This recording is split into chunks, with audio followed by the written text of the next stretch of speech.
আসসালামু আলাইকুম। মোয়াজ্জেমউদ্দিন সেন্টু আমার এই পিসফুল লাইফ টিভির আজকের ভিডিও সরি দিয়ে বিশ্বজয় সূরা নিসা আয়াত 13 থেকে 22-এ আপনাদের সবাইকে আমার হৃদয়ের উষ্ণ আন্তরিক স্বাগত এবং শুভেচ্ছা জানাচ্ছি। প্লিজ আমার যারা দর্শক শ্রোতা 15 থেকে 35 বছর বলছি উচ্ছল জীবন, শরীরের সমস্ত কিছুতে স্বপ্ন আর স্বপ্ন আর স্বপ্ন, চোখে মুখে চেহারায় হৃদয়ে সব জায়গায় শুধু স্বপ্ন।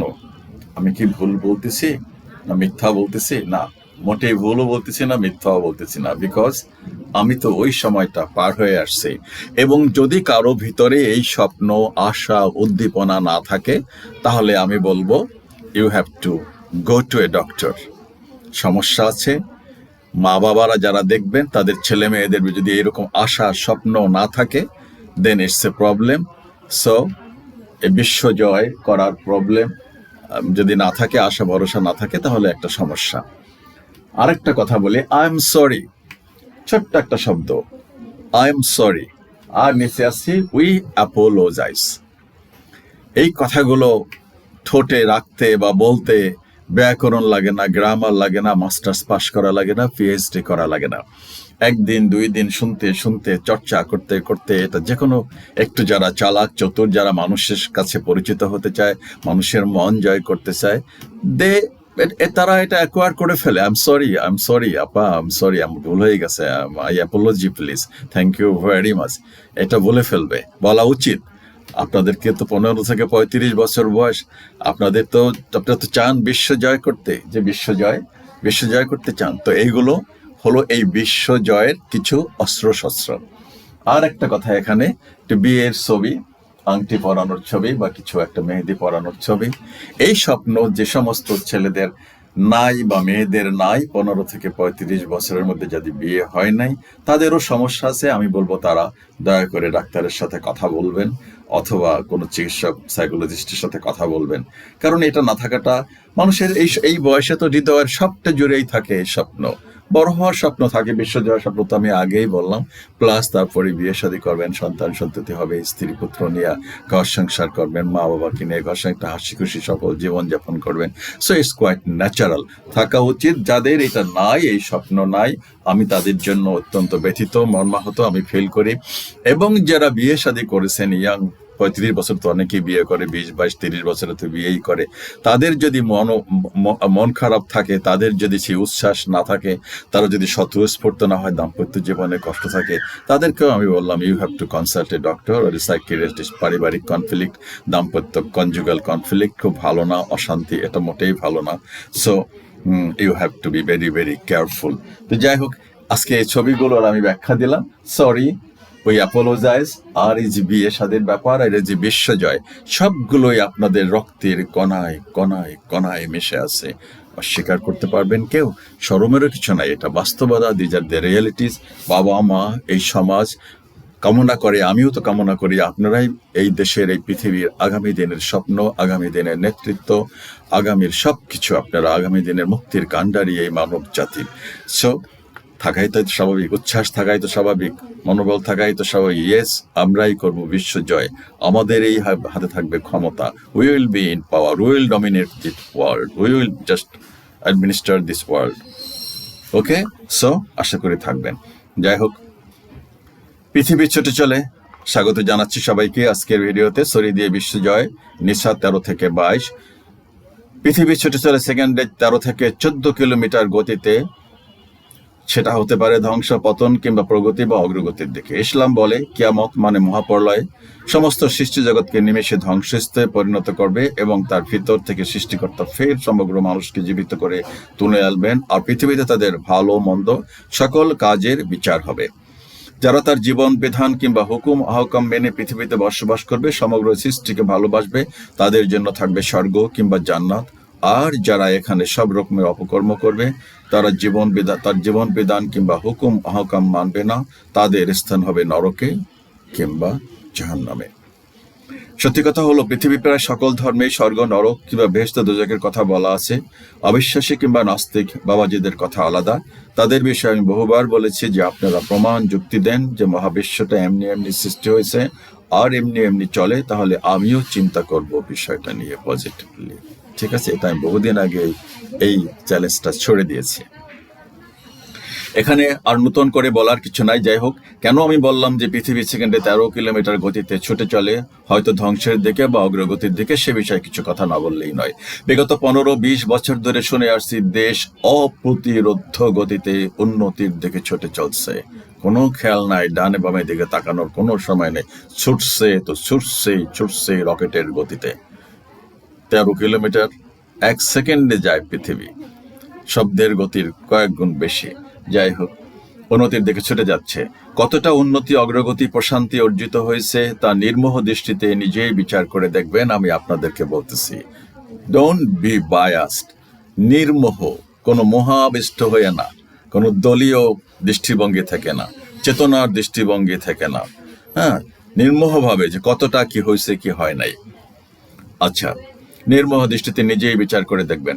আমি ব্যক্তিগতভাবে বলতে চাই, এই দেশের চরিত্র, নীতি, নৈতিকতা, আদর্শ, সততা, স্বচ্ছতা, জবাবদিহিতা সব কিছুকে বিকিয়ে দিয়ে কোনো উন্নতি, অগ্রগতি অন্তত আমি কখনো কামনা করি নাই বা করি না। কি হচ্ছিল, চলছিল বা ঘটেছিল তার ভুরি ভুরি তথ্য প্রমাণ ইতিমধ্যে জনসম্মুখে প্রকাশিত হয়েছে, আর বহু কিছু প্রতিদিন নানা মিডিয়ায় আলোর মুখ দেখছে। এই বিষয়ে কথা বলতে গেলে মাস, বছর লাগবে। আমি বরং আজকের প্রসঙ্গে কথা বলি। আমি বা আমার সমবয়সীরা যখন স্কুল কলেজে পড়াশোনা করতাম, তখন সমাজটা এত অধপতিত, অসভ্য, নোংরা ছিল না। আর সে কারণে আপামর জনসাধারণ, সেটা ছাত্র, ছাত্রী, শিক্ষক, কৃষক, চাকরিজীবী, পেশাজীবী, বণিক, ব্যবসায়ী, ছেলে, জেলে, মজুর, যেই হোক, কেউই চরম অসভ্য, জঙ্গলি, জানোয়ার, অভদ্র ছিল বলে অন্তত আমার জানা নাই।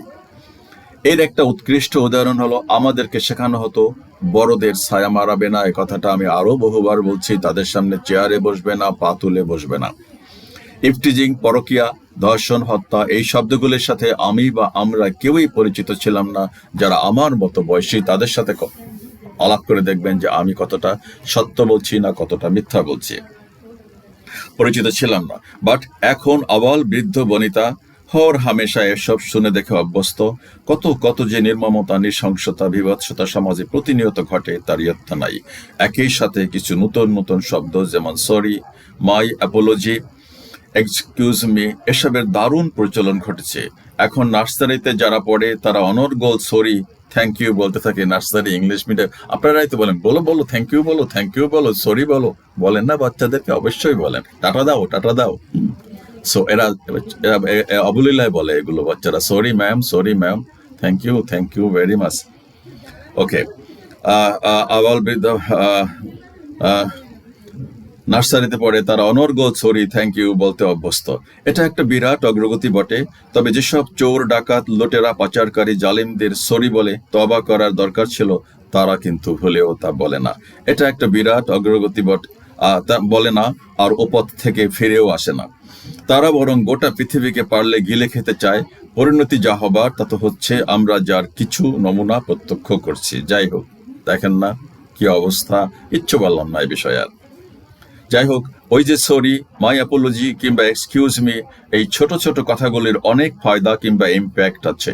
কথায় বলে courtesy cost nothing but buy everything, মানে সৌজন্যতায় পয়সা লাগে না, কিন্তু তা দিয়ে বিশ্ব জয় করা যায়। তেমনি ওই সরি কথাটার অনেক মূল্য আর প্রাসঙ্গিকতাও আছে। শব্দগুলি তো ইংরেজি, তার মানে পশ্চিমা সভ্যতা থেকে ওগুলো আসছে। তাই দেখা যাক তারা এ বিষয়ে কি বলে। Exchange of apologies.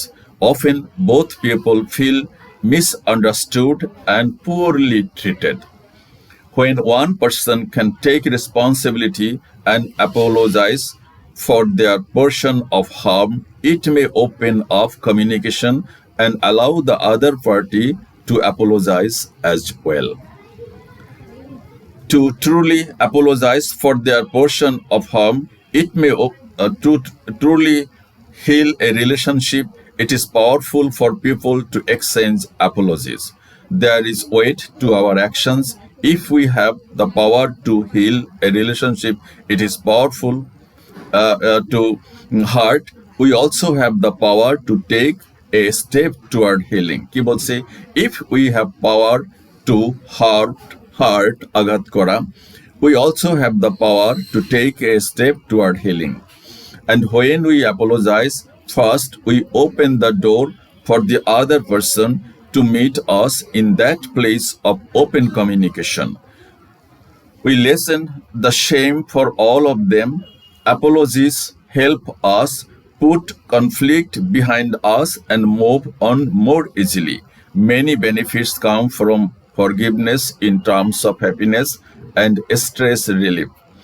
Being adept at being adept to apologizing when appropriate can strengthen relationships, reduce conflict, and bring forgiveness.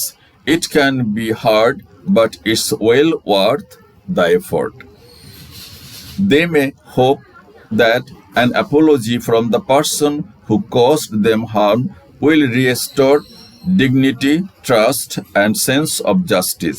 Whether you are requesting an apology or considering giving one, it is important to realize that a thoughtful apology can mend a relationship while a thoughtless one may cause further conflict. চিন্তা ভাবনা করে বলেন, আমি sorry, আমার ভুল হয়ে গেছে, আমি ক্ষমা চাই, I beg your pardon, please.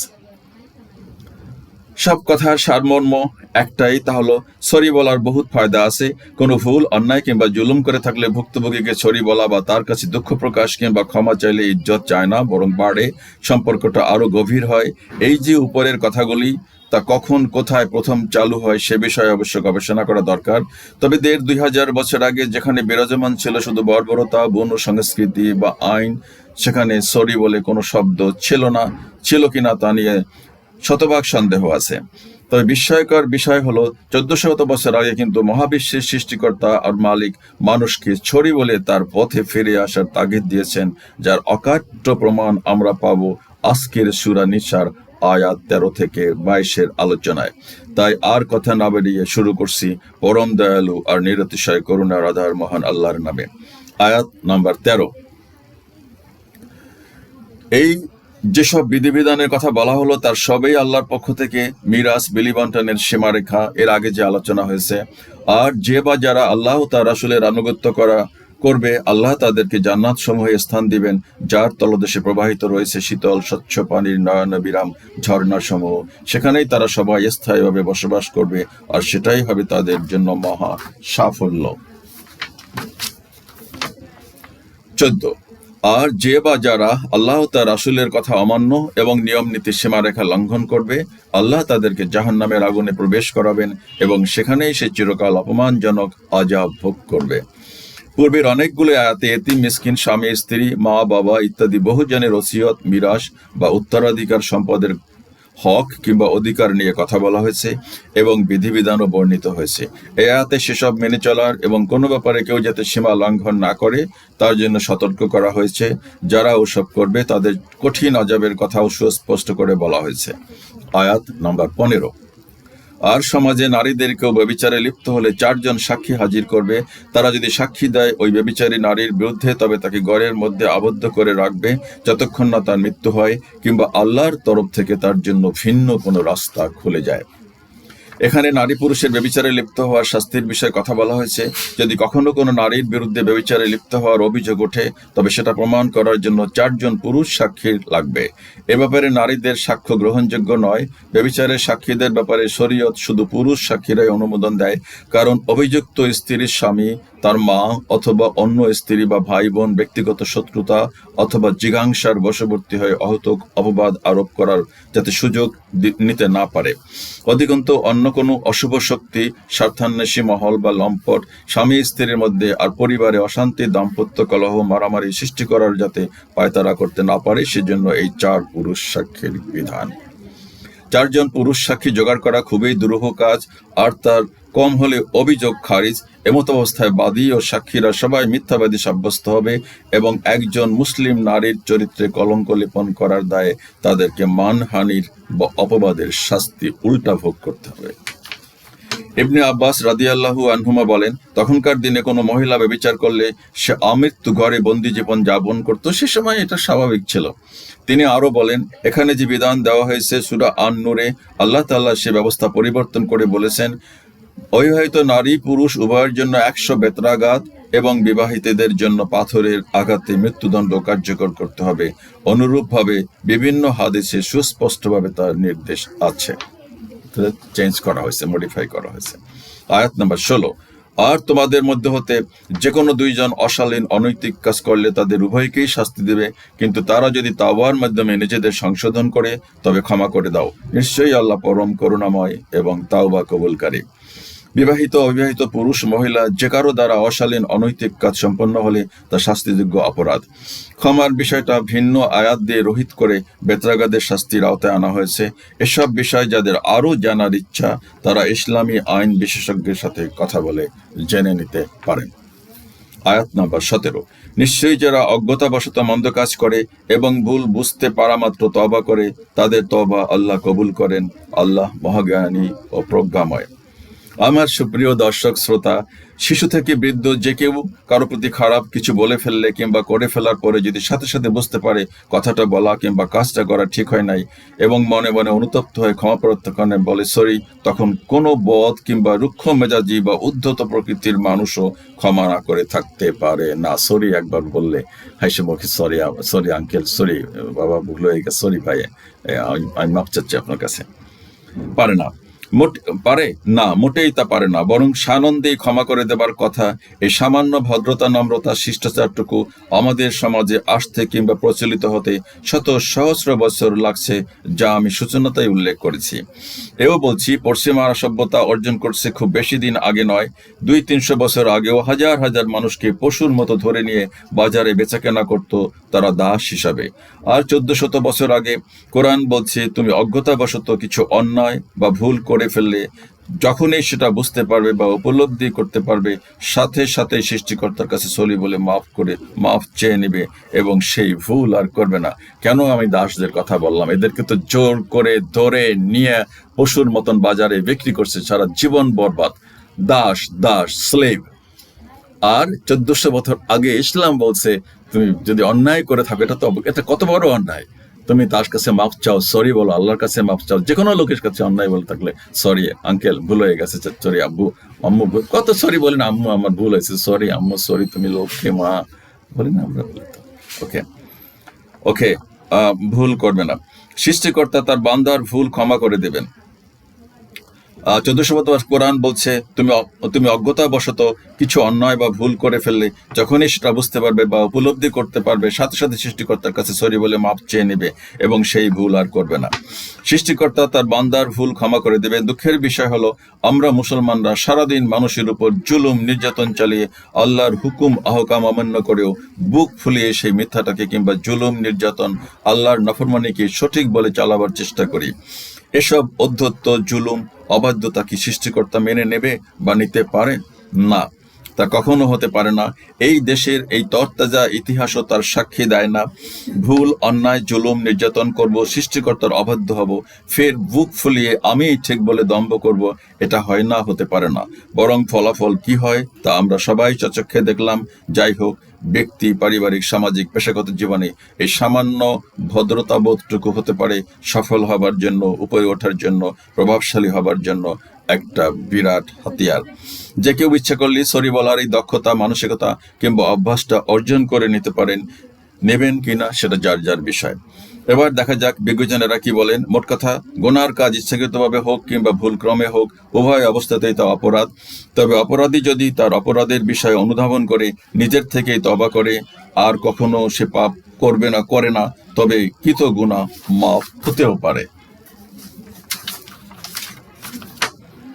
আর তওবার বিষয় এমন হতে পারে, তাৎক্ষণিক কিংবা অল্প স্বল্প কিছু সময় পরে তওবা করা, আবার একদম জীবন সায়ান্নে এসে তওবা করা। এটা হতে পারে আমি এখনই তওবা করলাম, এখন করছি, আর করবো না।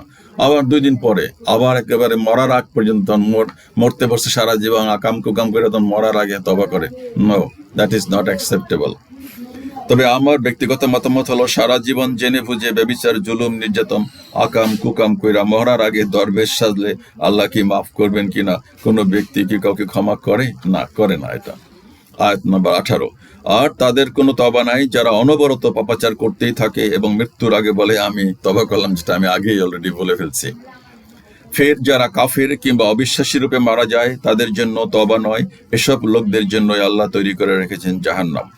জ্ঞাতসারেই বা যারা পাপাচার করে আর মৃত্যু উপস্থিত হলে তওবা করে তাদের মাফ নাই, ঠিক তেমনি যারা কাফের অবস্থায় মারা যাবে তাদেরকেও ক্ষমা করবেন না। পক্ষান্তরে বিশ্বাসী হয়েও যারা ইচ্ছায় বা অনিচ্ছায় পাপাচার করবে তাদেরকে তিনি তার ক্ষমা থেকে নিরাশ হতে বারণ করেছেন। তাদের জন্য হয়তো একটা বিবেচনা থাকতেও পারে, যারা বিশ্বাসী বাট ভুল চুপ করেছে। আয়াত নম্বর 19। হে মুমিনগণ, তোমাদের জন্য বৈধ নয় যে তোমরা বলপূর্বক নারীদের উত্তরাধিকারী হও। প্রমাণিত অশ্লীলতা ব্যতীত তোমরা নারীদেরকে যে মোহর বা সম্পদ দাও তা থেকে কিছু ছিনিয়ে নেবে না বা জুলুম করবে না। তাদের সাথে ইনসাফ ও সমমর্যাদার ভিত্তিতে জীবন যাপন করবে। কিন্তু যদি কোনো কারণে তোমরা কাউকে অপছন্দ করো, আল্লাহ কিন্তু তার মধ্যেই প্রচুর কল্যাণ নিহিত রাখতে পারেন। ইসলাম পূর্ব যুগে পুরুষরা নিজেদেরকে স্ত্রীর জান ও মালের মালিক মনে করত।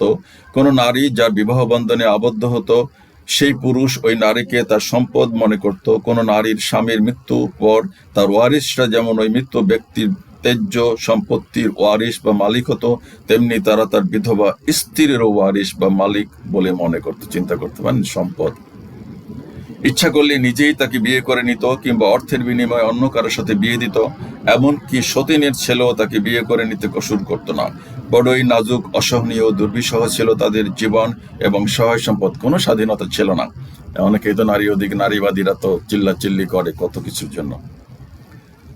আচ্ছা, ছিল না, নাজুক ছিল, দুর্বিষহ ছিল তাদের জীবন, সহায় সম্পদ।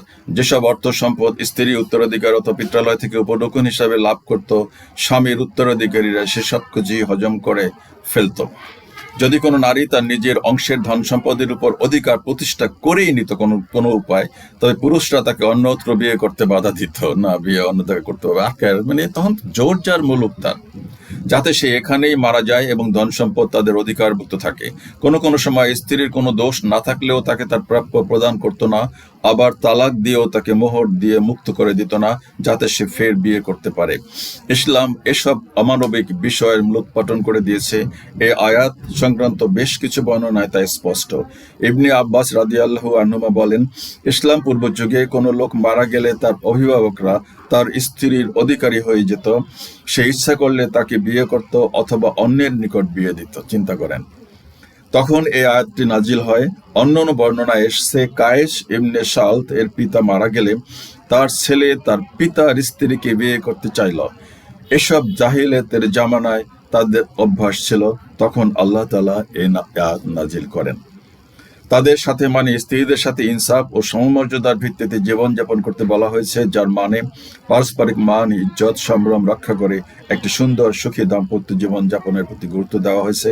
একজন পুরুষ স্ত্রীর কাছ থেকে যেমনটি আশা করে ঠিক তেমনই তার করা উচিত স্ত্রীর সাথে। রাসূল সাল্লাল্লাহু আলাইহি ওয়াসাল্লাম বলেন, তোমাদের মধ্যে উত্তম হলো ওই ব্যক্তি যে তার পরিবারের কাছে উত্তম। আমি আমার পরিবারের কাছে উত্তম, নিজে বলতেছেন নবী। তার চারিত্রিক সৌন্দর্যের মধ্যে এটা ছিল যে তিনি সদাহাস্য, সুন্দর, নরম ব্যবহার করতেন।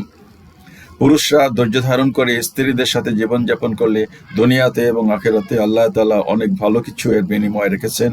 আব্দুল্লাহ ইবনে আব্বাস রাদিয়াল্লাহু আনহুমা এই আয়াতের তাফসিরে বলেন, এর অর্থ হলো স্বামী স্ত্রীকে ভালোবাসবে, তাদের মাঝে সন্তান আসবে প্রভূত কল্যাণ নিয়ে এবং স্বামীর মনে স্ত্রীর জন্য ভালোবাসা তৈরি করে দেবেন।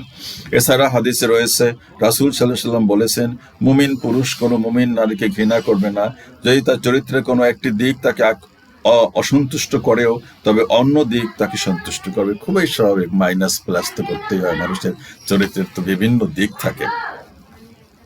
আয়াত নম্বর 20। আর যদি তোমরা কোনো স্ত্রী যাকে প্রচুর ধন সম্পদ দিয়েছিলে তাকে তালাক দিয়ে অন্য স্ত্রী গ্রহণ করতে ইচ্ছা করো, তাহলে সেই স্ত্রীর কাছ থেকে কিছুই ফিরিয়ে নেবে না। সেটা করা হবে তোমাদের জন্য বিরাট অপবাদ আর পাপের কাজ। খুবই মর্মান্তিক, হৃদয় বিদারক এই আয়াতটা। এই আয়াত দ্বারা বোঝা যায় যে স্ত্রীর ভালোবাসায় মোহর হিসাবে অনেক সম্পদ দেওয়াও জায়েজ। যত খুশি দেয় না, তাজমহল বানাই দিছে, তবে উমর রাদিয়াল্লাহু আনহু বেশি পরিমাণ মোহর দিতে নিষেধ করেছেন। তিনি বলতেন, তোমরা মহিলাদের মোহর নির্ধারণে সীমা লঙ্ঘন করো না, কেননা এটা যদি দুনিয়াতে সম্মানের ব্যাপার হতো অথবা আল্লাহর নিকট তাকওয়া বা পরহেজগারির বিষয় হতো, তাহলে রাসূল সাল্লাল্লাহু আলাইহি ওয়াসাল্লাম এই কাজে সবচেয়ে বেশি উপযুক্ত ছিলেন। রাসূল তো আসলে এত টাকা দেয় নাই। রাসূল সাল্লাল্লাহু আলাইহি ওয়াসাল্লাম 12 উকিয়া, 1 উকিয়ার সমান 40 দিরহাম বর্তমানে বেশি তার কোনো স্ত্রীকে দেননি এবং কন্যাদের জন্য গ্রহণ করেননি। অতিরিক্ত মোহর স্ত্রীকে দিতে গিয়ে মানুষ মাঝে মাঝে নিজেই নিজের শত্রু বনে যায়, ঝামেলা সৃষ্টি হয় পরবর্তীতে। প্রিয় দর্শক শ্রোতা, আমি বলবো নিতান্ত আবেগঘন এই আয়াতটি পছন্দ করে কারো সৌন্দর্য বা রূপে গুণে মুগ্ধ হয়ে প্রচুর গয়নাগাড়ি, টাকা পয়সা, মোহর দিয়ে বিয়ে করে কিছুদিন পরে তালাক দেওয়া খুবই বেদনাদায়ক। তারপরে যদি কোনো উপায় নাই থাকে তালাক ছাড়া, তবে সেক্ষেত্রে আল্লাহ বলেন পুরুষরা যেন স্ত্রীর কাছ থেকে কোনো কিছু ফেরত না নেয় বা না চায়। যা দিয়েছেন তো দিয়েছেনই, এখন তালাক দেবেন, এটাই তো একটা মর্মান্তিক, একটা হৃদয় বিদারক ঘটনা। তারপরে যদি মহিলার কাছ থেকে টাকা গয়নাগাটিগুলো কেড়ে নেন, সেটা হয় আরো দুঃখজনক। আচ্ছা ঠিক আছে, তুমি থাকো, ওগুলো তোমার কাছে থাকো, তুমি সুখী থাকো, ভালো থাকো, এগুলো তুমি পরো, তুমি ইউজ করো। বিদা করেন, আপনি মন যখন উঠেই গেছে, বিয়ে করবেন আর একটা ওকে তালাক দেবেন, কিছু করার নাই। বাট এগুলো ফেরত নেওয়া অত্যন্ত ছোট মনের পরিচয়। বিষয়টা খুবই হৃদয়স্পর্শী এবং মানবিক, অন্তত আমার বিবেচনায় এটাই হওয়া উচিত সবকিছুর বিবেচনায়। আর সৃষ্টিকর্তার বিধান এই সর্বশ্রেষ্ঠ বিধান। সবার প্রতি আমার অনুরোধ থাকবে, মনের উদারতা, বিশালতা বজায় রাখুন, জীবনে হারবেন না কখনো। আয়াত নাম্বার 21। আর তোমরা কিভাবে পছন্দের স্ত্রীর কাছ থেকে তাকে দেওয়া উপহার কিংবা মোহর ছিনিয়ে নেবে যখন উভয়ে একে অপরের সাথে একান্তে মিলিত হয়েছ, আর তারা তোমাদের কাছ থেকে জীবনসঙ্গী রূপে দৃঢ় অঙ্গীকারতা নিয়েছিল। জীবন মরণ সবই একসাথে হবে। এর সময় তো এরকমই একটা কথা হয়, ভালো যখন বাসা হয়। আমার দৃঢ় বিশ্বাস এই আয়াতের অর্থ মানবিক আর সামাজিক আবেদনের বিষয়ে কিছু ব্যাখ্যা বিশ্লেষণের দরকার থাকতে পারে না। আয়াত নম্বর 22। আর তোমরা সেসব নারীর সাথে বিবাহ বন্ধনে আবদ্ধ হবে না যাদেরকে তোমাদের পিতৃপুরুষগণ বিবাহ করেছিলেন, তবে পূর্বে এ বিষয়ে যা সংগঠিত হয়েছে নিশ্চয়ই সেসব ছিল অশ্লীল, ঘৃণ্য ও নিকৃষ্ট। মানে জাহিলিয়াতের যুগে পিতার মৃত্যুর পর তার স্ত্রীকে পুত্ররা নির্দ্বিধায় বিয়ে করে নিত। এ আয়াতে আল্লাহ তাআলা সেই নির্লজ্জ কাজটি নিষিদ্ধ করে দিয়েছেন এবং একে আল্লাহর অসন্তুষ্টির কারণ বলে অভিহিত করেছেন। বলা বাহুল্য, যাকে দীর্ঘদিন পর্যন্ত মা বলা হয়, পিতার মৃত্যুর পর তাকে বিয়ে করে স্ত্রী করা মানব চরিত্রের চরম অধঃপতন আর অপমৃত্যু ছাড়া আর কি বলা যেতে পারে।